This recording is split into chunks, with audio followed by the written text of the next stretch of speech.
This is problem 6.18. It's on page 314. The truss shown is one of several supporting an advertising panel. Determine the force at each member of the truss for a wind load equivalent to the two forces shown. State whether each member is in tension or compression. So when I draw this, what you'll see is we're looking at a side view. And they haven't told us the total wind load. Apparently this is the amount of wind load that this section of the truss, or this part, has to support. So the truss is made up of this, of several members. You can see it in your book. There it is. There's several different joints, A, B, C, D, E, and F. F is supported, and there's a roller under A. Some geometry from the text. The height is 3.75 meters between E and F, as well as between D and E. Further, there's 800 newtons of load applied at E in the horizontal direction to the left, and 800 newtons applied at D in a horizontal direction to the left. This horizontal spacing between A and C is 2 meters. Horizontal spacing between C and F is 2 meters. And if you do the math, that means the hypotenuse, or the length of each of these sides, AB, BD, and CE, is 4¼ meters.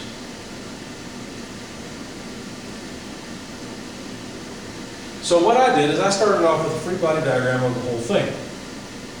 We've got 800 newtons here, 800 newtons here. We've got a reaction force A here, because it's on a roller, it can only have that force. And then at F we'll have a Y and an X component of force, at least potentially. If we sum forces in the horizontal direction on this, we'll find Fx equals 1600.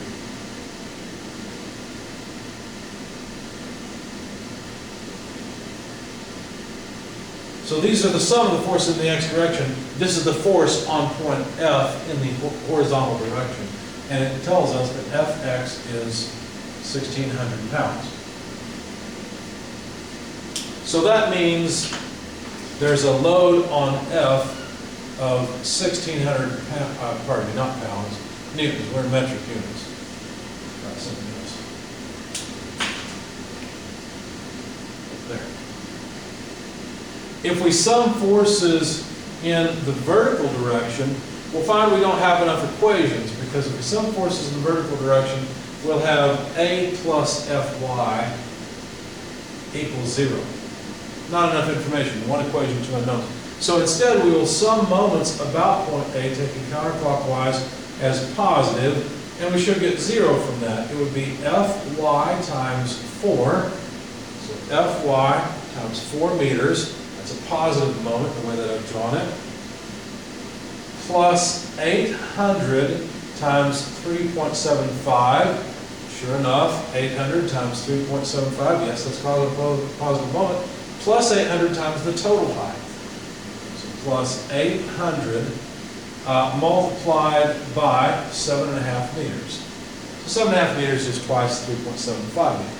This sum has to come out to 0, and this yields Fy, and in fact shows us that Fy is negative. It comes out to negative 2250 newtons. So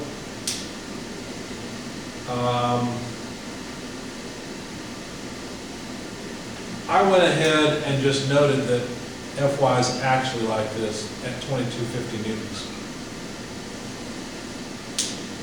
Now we should be able to calculate A. From here it should be easy to see. A is just 2250.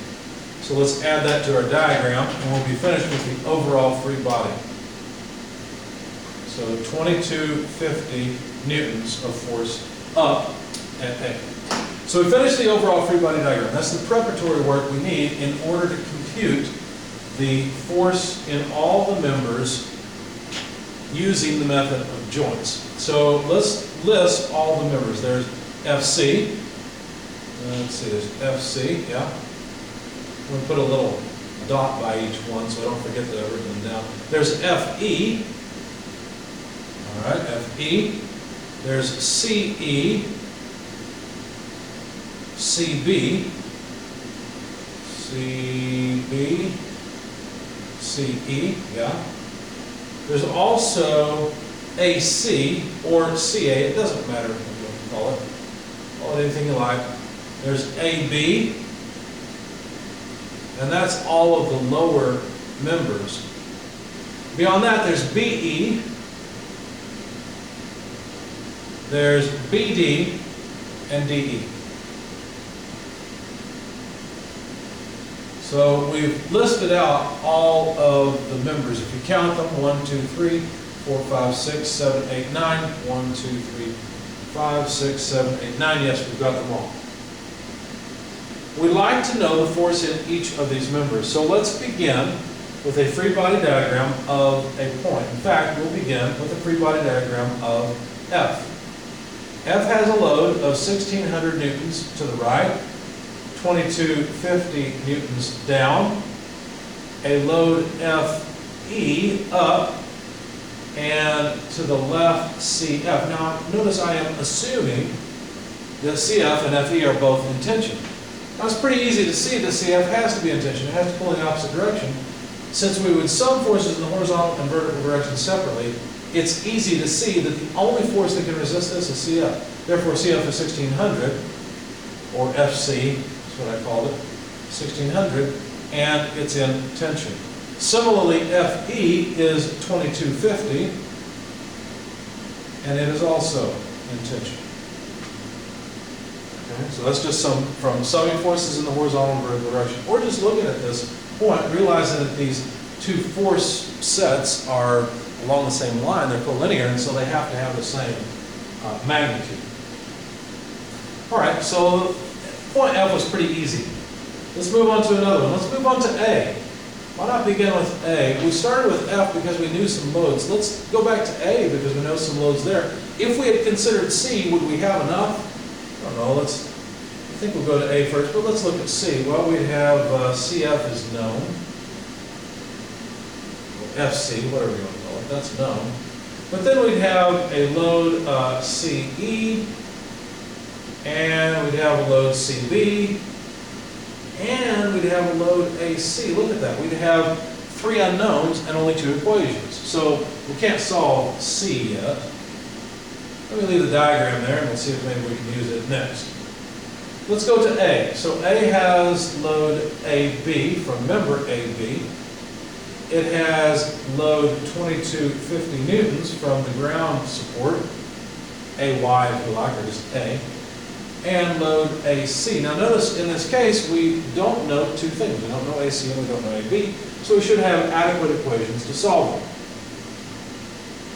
All right, so let's sum forces. We're working with point A. Sum forces in the Y direction. We have reaction A, or 2250 up,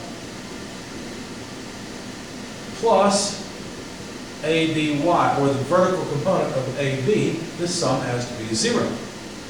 So what that tells us is that ABY is negative 2250. But ABY, how do we figure out the vertical component? Well, notice that we've got a little triangle buried in here.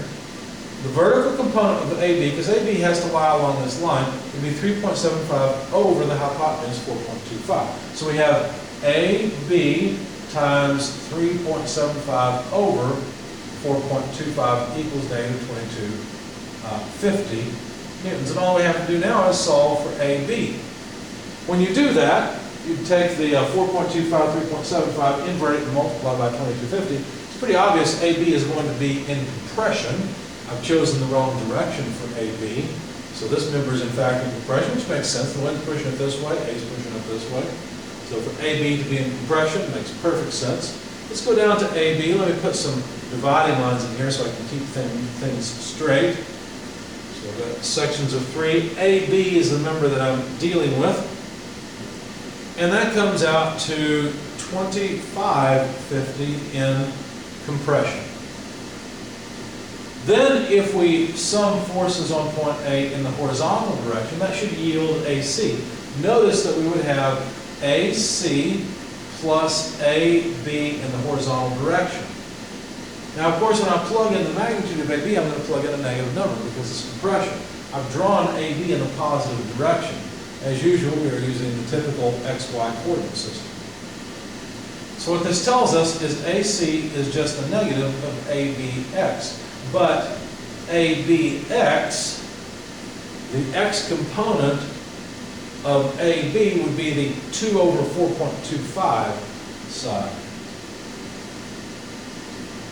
Pardon me, 2 over 4.25 side. And we know AB is negative 2550. So that means AC is negative 2550 times 2 over 4.25. Do the math, and you'll find AC. What I found is AC is equal to 1200, and of course it's tension because it's a positive number.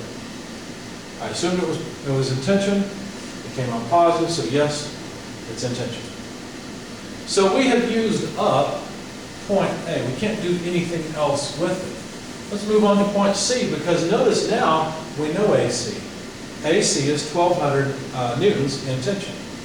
So, play the same game. Sum forces, let's see, what did I start with? For C, I started summing forces in the horizontal direction, and I got negative AC plus CEX, let's see, AC is in the negative direction, yeah, CEX plus CF equals 0. So what I did is I rearranged this just a bit to solve for CE, and I don't know why I took so many steps to do it. I said AC is equal to CEX plus CF.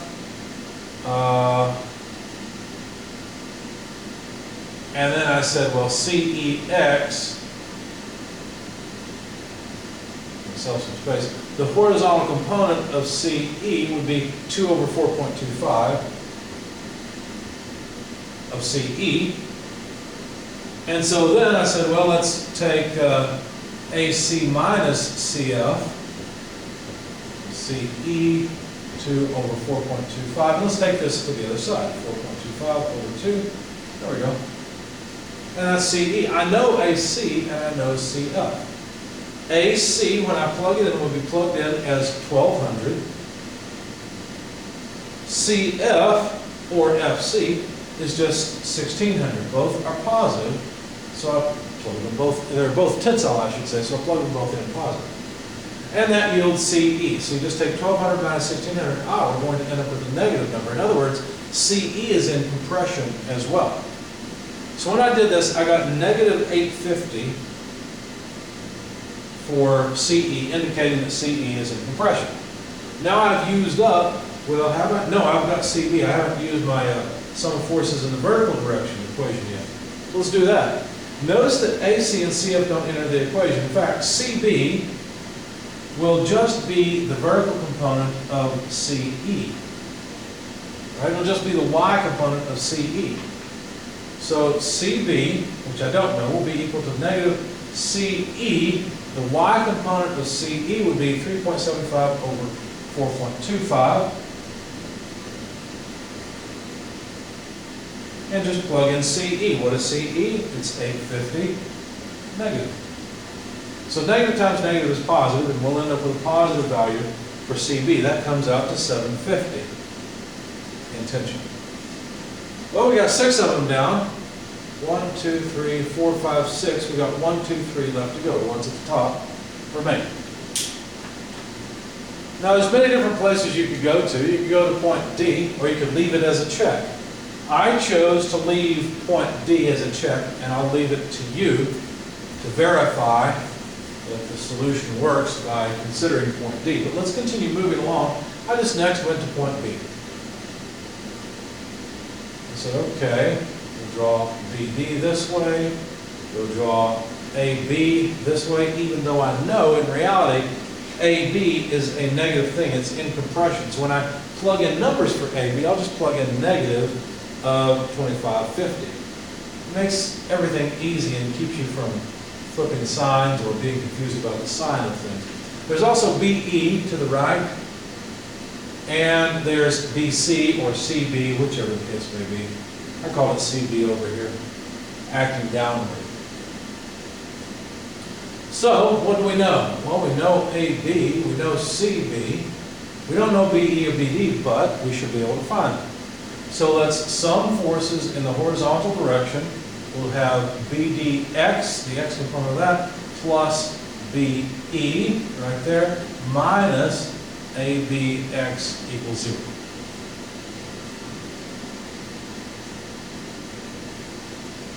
Rearranging this just a bit, I've got AB and I need the x component of it.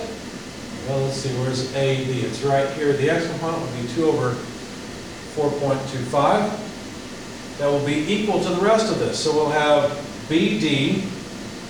Oh, I went ahead and wrote BE. That's fine. BE plus BD, x component of BD. Now that's going to be 2 over 4.25 also. Okay. Now notice I've got one equation and two unknowns. I don't know BE and I don't know BD.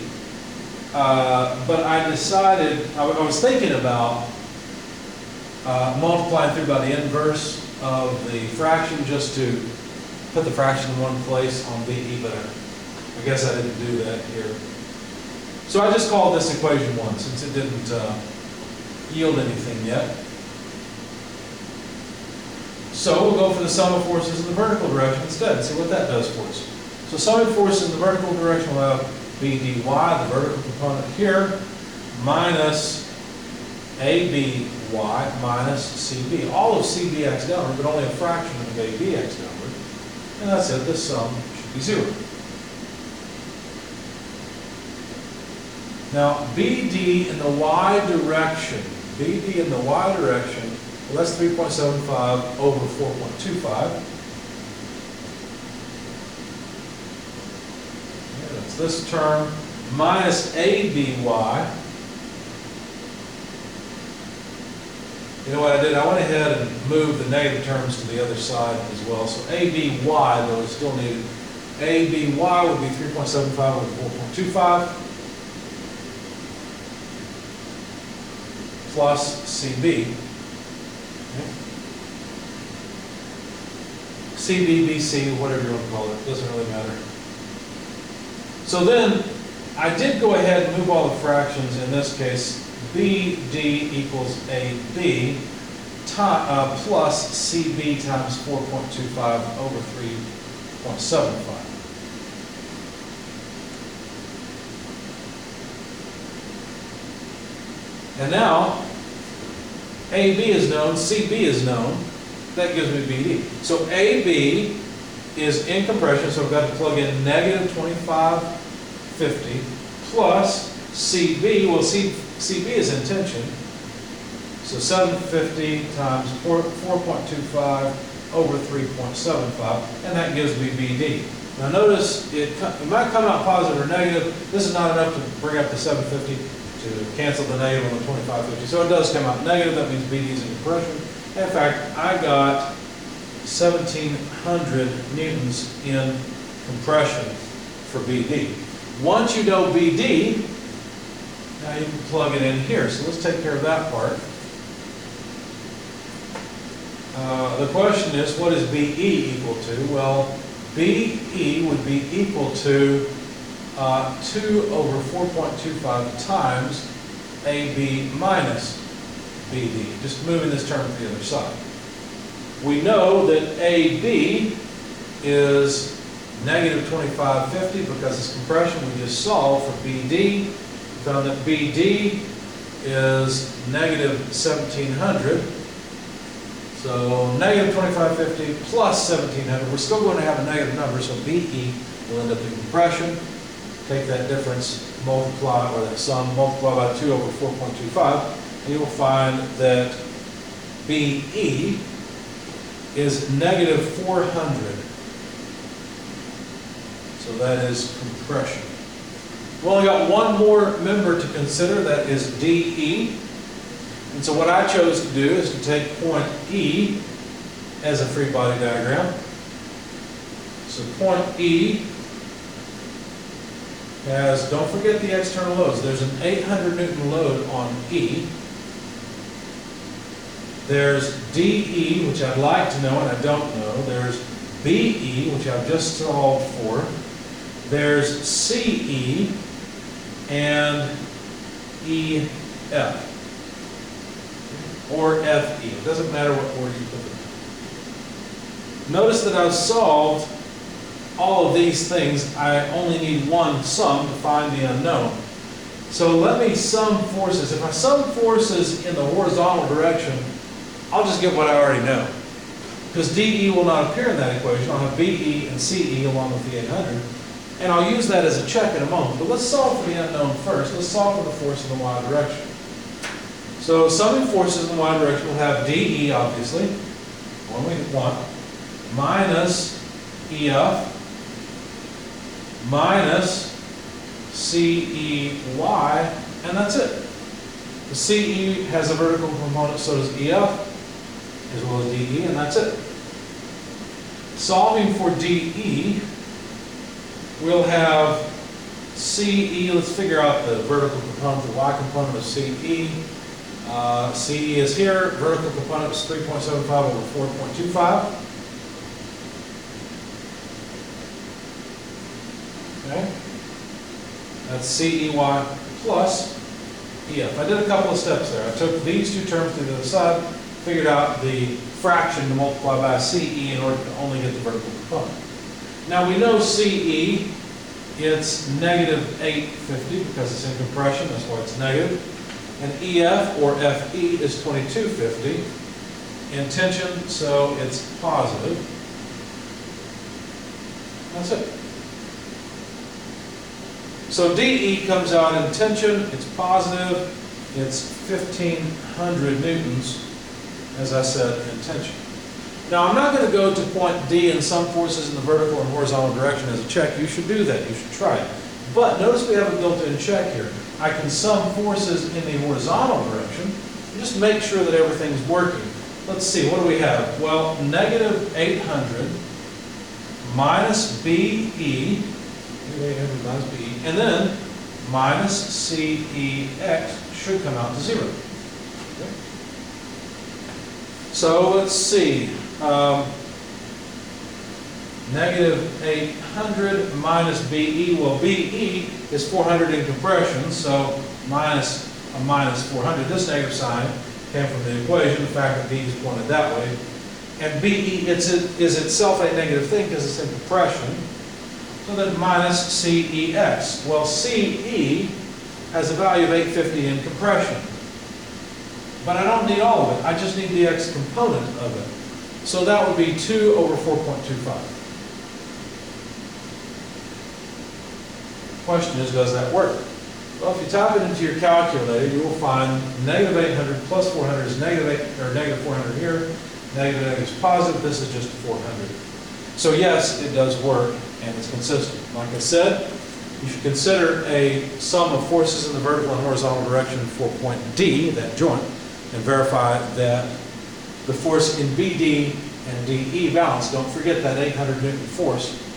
I did it in my solution, but I'm not going to bother writing it on the board. I'll leave that to you.